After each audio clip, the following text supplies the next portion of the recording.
brothers and sisters, as we enter the final weeks of this year of grace,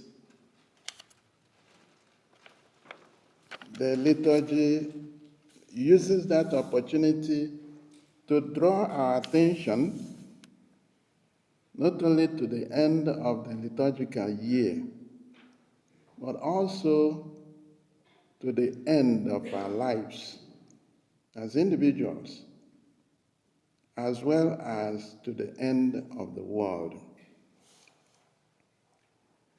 And the message that comes out of today's gospel is be prepared.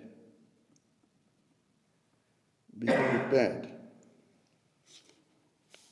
Beginning with the first reading from the book of Wisdom,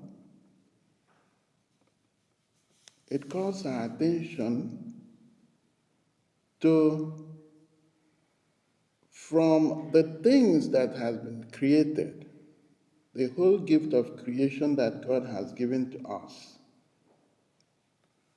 to discover the God who gave those things.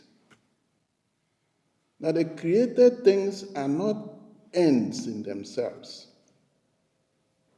And therefore, we should not organize our lives just around the created things. Rather, they should help us to find God. From ancient times, philosophers have tried to use creation to prove the existence of God. And that is what our first reading today is reminding us of. That things did not create themselves. There is a creator, there is an artist. And so we should not allow ourselves to be seduced by the beauty of things God created. I remember there is a famous passage in the Confessions of St. Augustine where he was lamenting how he dived into the beauty of created things and forgot the one who created them. And today's liturgy is warning us not to allow that to happen to us. Because if we do that, if we allow that to happen, then we'll be surprised when the end comes.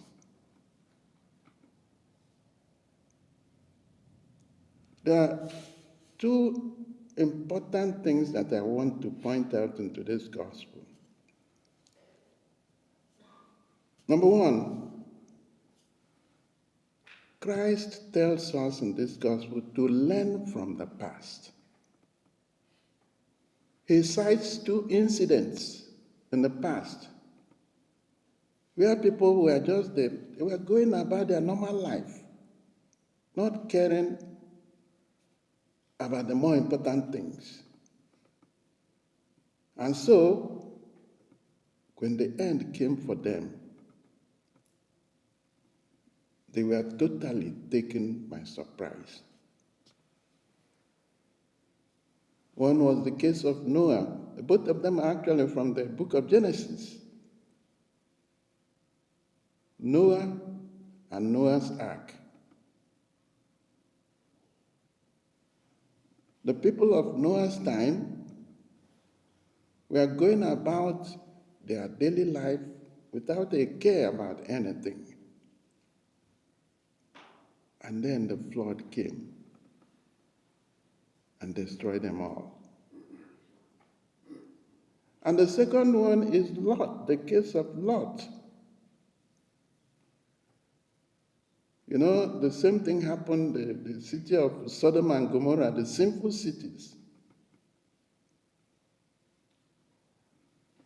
Like the people of Noah's time, they were going about their business, and particularly their sinful business, their sinful way of life. And therefore, when the end came for them, they were not prepared. And the second thing I wanted to point out from this story is what Christ said, remember Lot's wife. What happened to Lot's wife? He looked back. She looked back and was turned into a pillar of salt. And so the warning is, we should not look back. What was Lot's wife looking back? Was looking back to her past life, her life in the city of Sodom and Gomorrah, a sinful city. And God was taking herself and her family out of that place. He was giving them a new call, a new vocation. And she was looking back to the past. And the warning for us is, now that you have been baptized into Christ, given new life by Christ, we should not look back, we should not go back to our old ways. Remember Lot's wife. Don't also happen to you.